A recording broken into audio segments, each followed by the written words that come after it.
Il faut bien se rendre compte que les pensées ont une réalité physique. À chaque pensée, il y a un courant électrique qui passe quelque part dans le cerveau. Si c'est une pensée autour d'une situation de peur, par exemple quand je vois un serpent, ce courant circule dans la partie qui contrôle la peur et celle qui permet de reconnaître le serpent. Si c'est une pensée de joie quand je suis avec des amis, c'est la partie de la joie et la reconnaissance de mes amis qui sont activées. C'est comme ça que le cerveau se construit et se modifie. À chaque pensée qui passe, il renforce les connexions des zones actives, exactement comme un muscle qui renforce les parties du muscle utilisées. C'est une sorte de fitness mental. Il est estimé que nous avons environ 50 000 pensées par jour. Alors imaginons maintenant quelqu'un qui est toujours stressé. Peut-être qu'il a 45 000 pensées autour de sujets stressants chaque jour. Imaginez la taille de ses muscles s'il faisait 45 000 pompes par jour.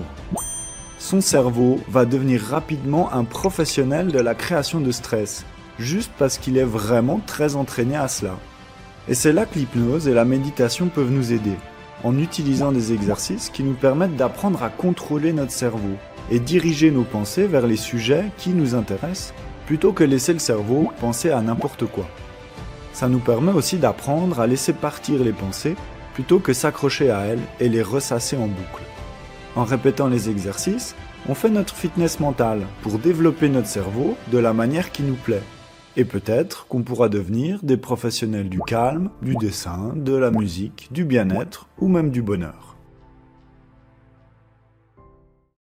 Les sensations sont les informations électriques qui proviennent de nos 5 sens, la vue, l'audition, le toucher, le goût et les odeurs. Chaque sens possède de petits récepteurs qui peuvent être activés de manière spécifique par l'extérieur ou l'intérieur du corps. Ceux de la vue par la lumière, ceux de l'audition par les ondes sonores, ceux du toucher par la pression sur la peau, la vibration ou la température, ceux du goût ou des odeurs par de toutes petites molécules dans la bouche ou dans le nez. Chaque récepteur a une capacité d'action limitée et un seuil d'activation.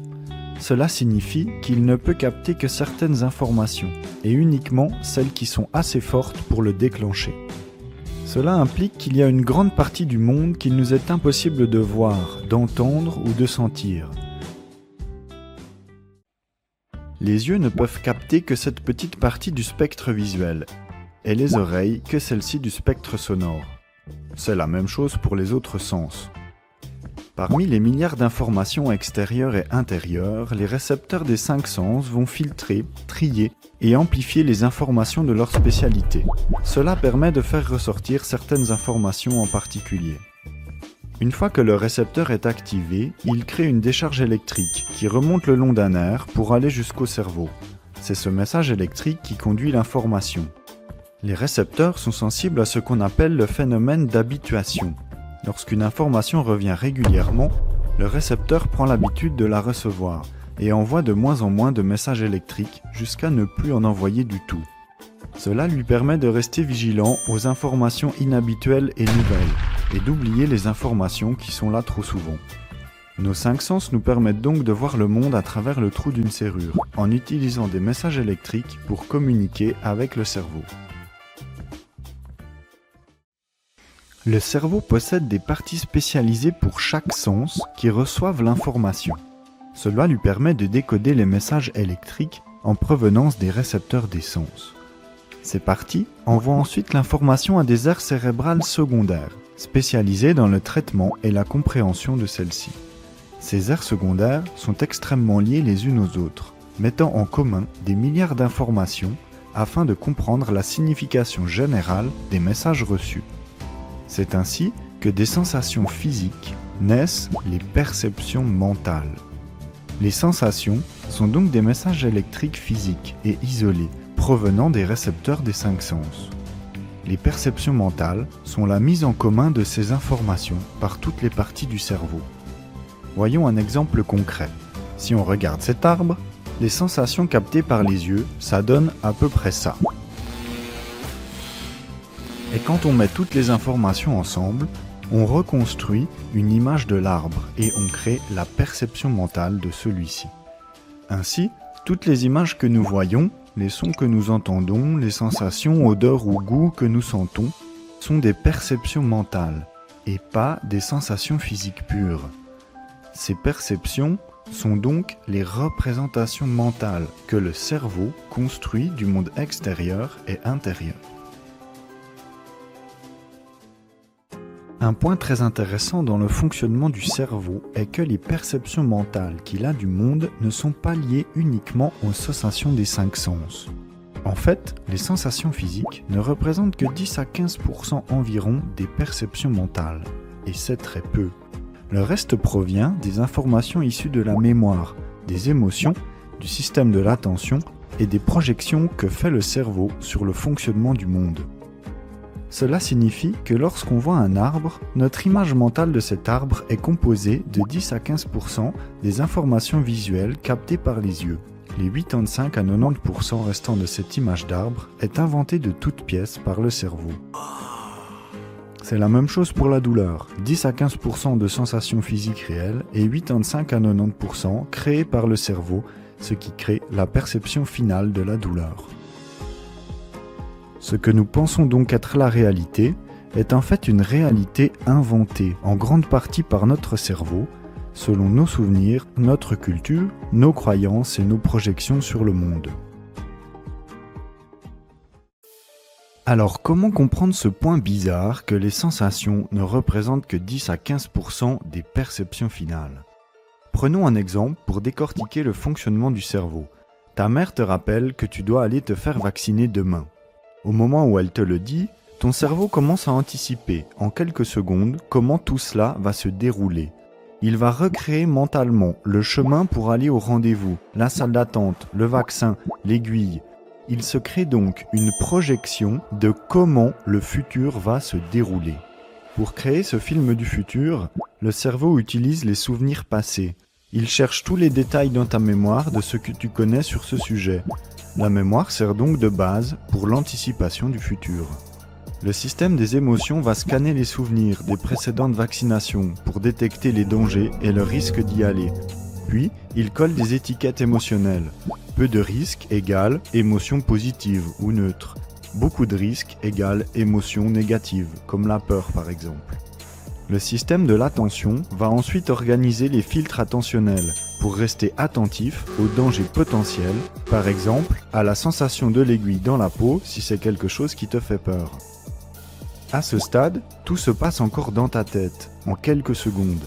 Mais le film de comment va se passer la vaccination est déjà construit et il est bien réel pour ton cerveau.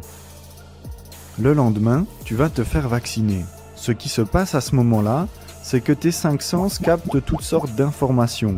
Le système émotionnel scanne très rapidement chaque sensation reçue pour y coller des étiquettes émotionnelles. Le cerveau va alors corriger et transformer les parties importantes de ces perceptions en fonction des sensations réelles reçues et des émotions collées à elles. Mais il ne corrige que les points importants de la projection qu'il avait fait. Ainsi, après ton rendez-vous, dans la perception finale de comment s'est passée la vaccination, il n'y aura que 10 à 15% qui ont été corrigés des sensations et émotions réelles, et 85 à 90% qui resteront une partie totalement inventée par le cerveau.